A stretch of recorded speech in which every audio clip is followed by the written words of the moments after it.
this is Joe with another movie review. And for the subject of this video, I'm going to try and defend all three films.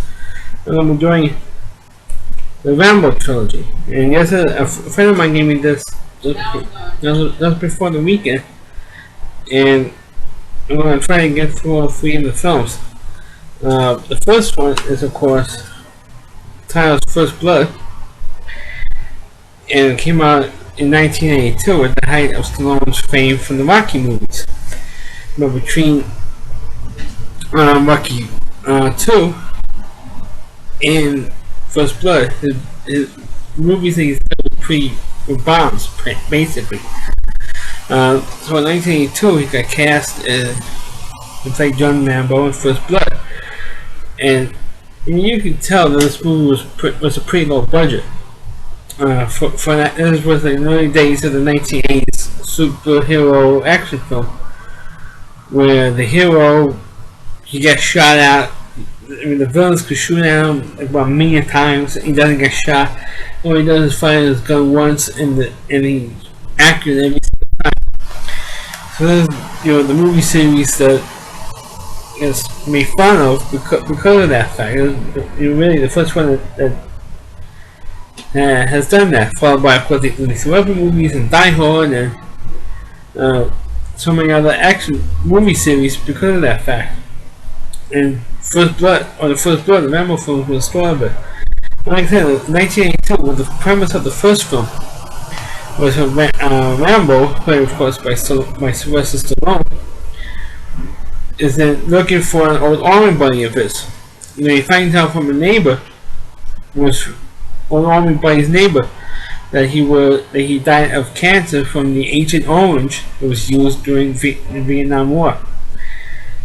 So he's bummed out about that, so he's walking through the town just to leave, and he gets hassled by the sheriff of the town, played by Brian Dennehy, and he went and arrested for vacancy. He wants to go to a local diner or whatever to get something to eat, or to pay for lunch or for dinner or something, and then he leave. And so as long as he goes to the diner and have a meal and then leave. The sheriff didn't want him to do that. He just wanted to leave the town altogether because we don't need people like him in a small town. So of course he arrests him, and while when Rambo was being detained, he gets flashbacks about how he was a prisoner of war in Vietnam for a time. And because he gets these flashbacks, he snaps. And Rambo snaps, and he breaks out, and then he's one by one takes out every one of the sheriff's posse, pretty much. And of course the National Guard comes in just to take out the National Guard. Avoids not only the National Guard, but the Army gets called in and avoids them. And the funny thing is about the Rambo films is that you think he killed everybody in the first film. In the first film, only one person died in the whole First Blood movie. And there was a guy who wanted to kill Rambo from a helicopter. And the helicopter pilot says, "Look, we're supposed to just spot him, not kill him." And the guy he didn't care. He didn't give a shit. So he had his right, and they had like a wind gust, and the guy just fell out of the helicopter.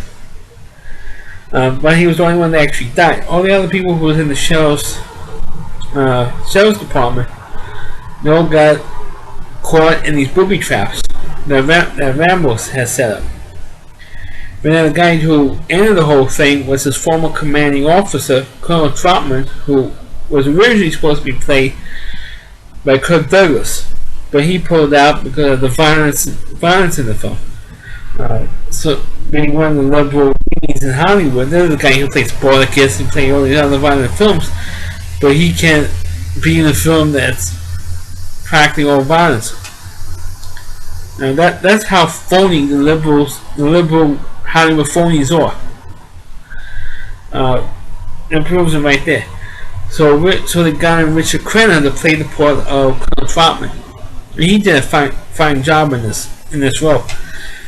So he talked him out of it and talked about him stop what he's doing, and talked him out of killing the sheriff and the Brandon Dennehy character, and talked him off the ledge, so to speak. And that's how the movie ends, with Colonel Trump taking him out, and then of course taking Rambo out, and of course he ends up getting arrested. That's how the movie ends. But of course, at the end of the film, Rambo had this big speech about how he didn't like the way he was treated, or how the Vietnam vets were treated after they came back. I mean, you didn't ask us. We didn't fight for you. You asked us to fight for you, or for this country. We did what we thought was right.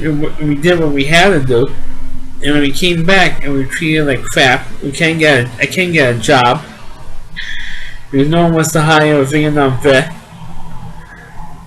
And now I'm getting harassed by the sheriff because of the way I look, and that I'm a vet and all that. He's giving me crap, so he deserves anything that I give him. He deserves it. And that's pretty much what his whole motivation was in the first movie. And surprisingly, that the year that First Blood came out was also the same year that Rocky 3 came out, was 82. So 82 was a big year for Stallone. But originally in First Blood, he was supposed to have died in the end of the first movie. But Stallone says, no, I don't think this character should be killed off. And because he made that decision, now all of a sudden he's been typecast as this superhero 80s action star. Because for a long time, I mean, other than the Rocky films, even the Rocky was became typecast as an action movies, even though it was sports films. But he got typecast as being an action movie star because of that. Because he made the decision not to kill off the character, because in the original novel he's supposed to die in the end of the original novel. But like I said, it became a big hit in 1982. It wasn't a moderate hit. It wasn't people were lining up around the block to see that movie. But it became successful enough that, of course, obviously you gotta have a sequel. In the 80s, any movie that was moderately successful, or at least made a decent profit for the movie studio, you gotta make a sequel. So in 1985, the same year that Rocky 4 came out, you had Rambo First Blood Part 2. And of course, for the inspiration for this film, also inspired a cartoon series, which aired every day. Just before I went to school, so I used to see about half the cartoon they had to leave to go to school in the morning. But that's when it aired.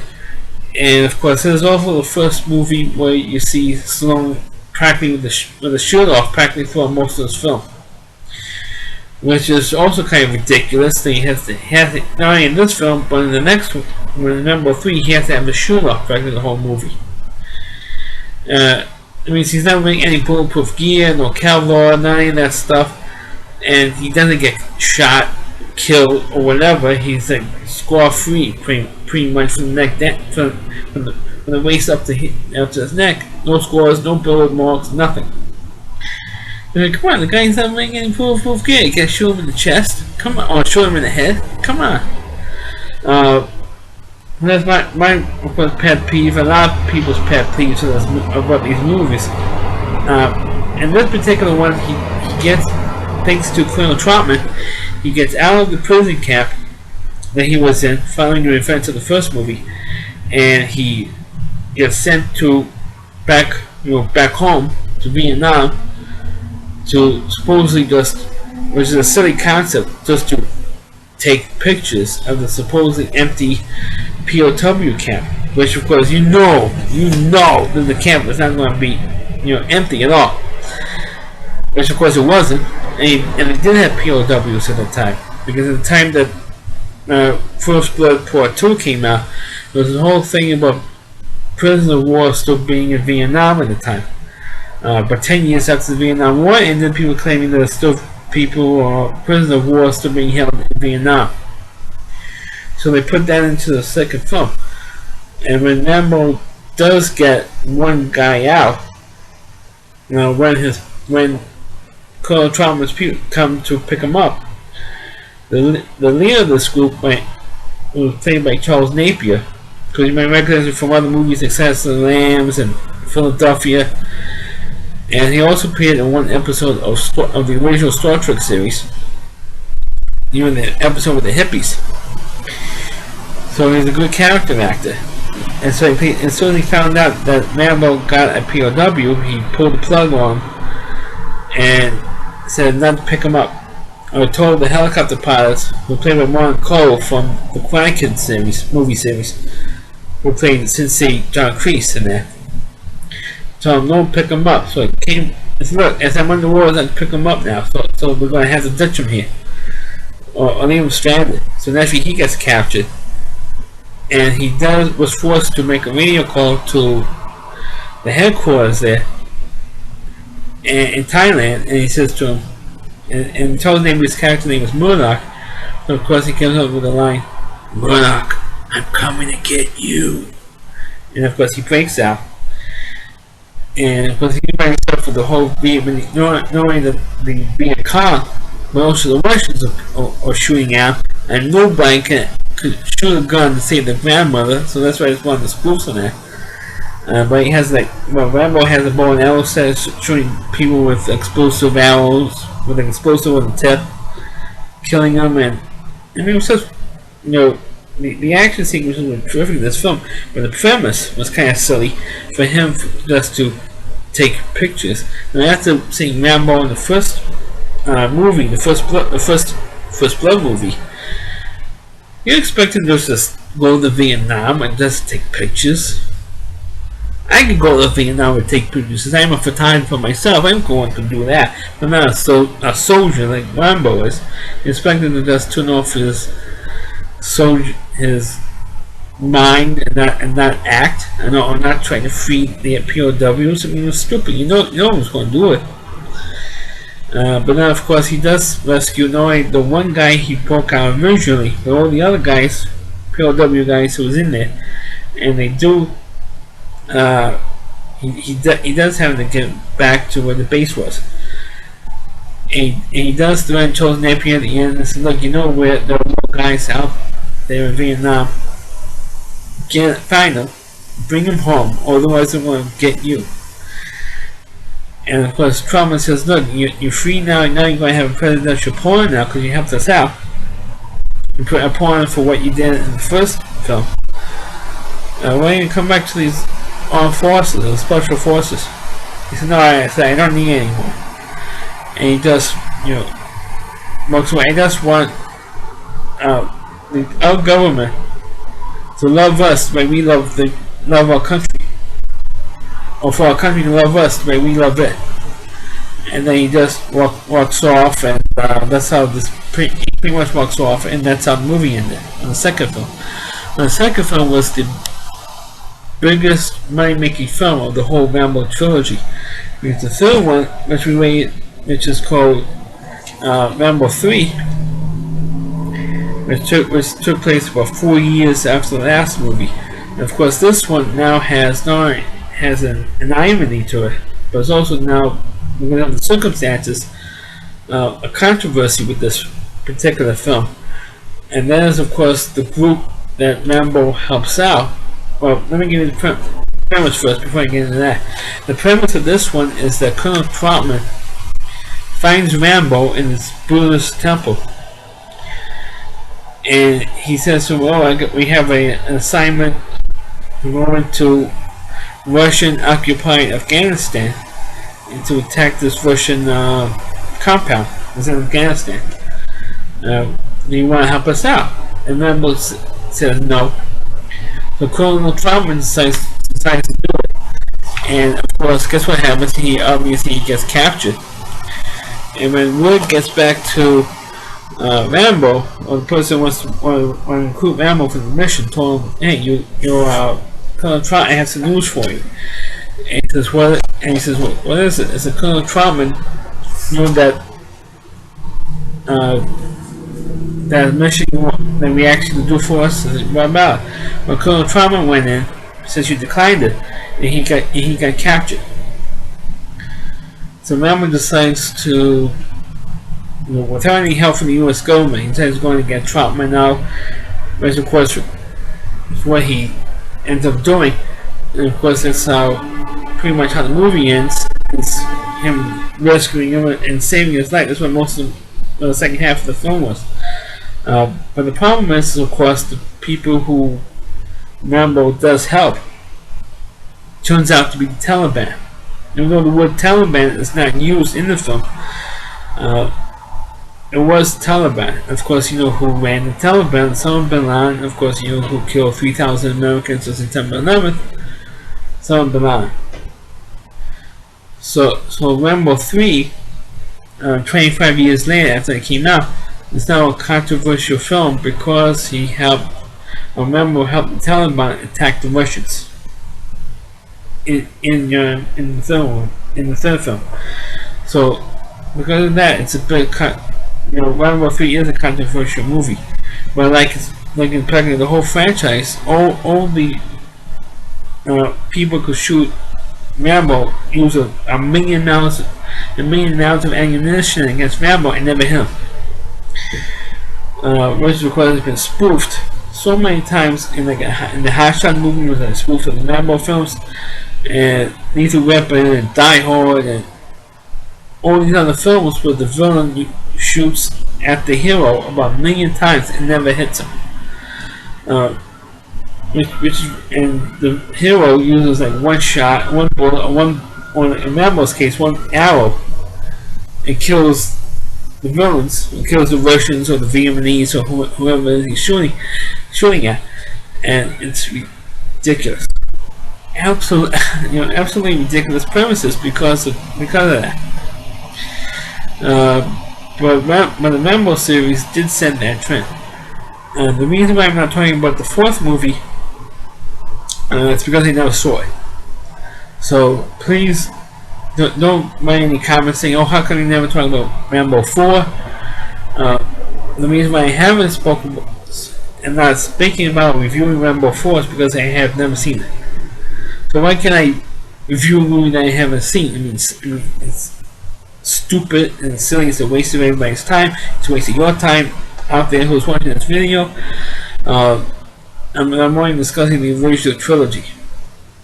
So if you want to see a review of Rambo 4, you have to go somewhere else to see that. You're not going to see it in this video. So that's my review of the Rambo series. I mean, like I said, I still enjoy these movies.